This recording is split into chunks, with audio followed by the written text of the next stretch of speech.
লঙ্কা গাছের পাতা যদি কুঁকড়ে যায় তাহলে এই লিকুইডটা প্রয়োগ করলে লঙ্কা গাছের পাতা সবুজ ও সতেজ হয়ে উঠবে।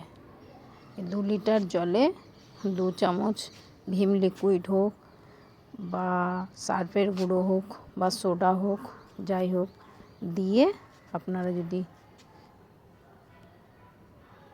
লিকুইডটা প্রয়োগ করা যায় তাহলে লঙ্কা গাছের পাতা কোঁকড়ানো বন্ধ হয়ে যাবে।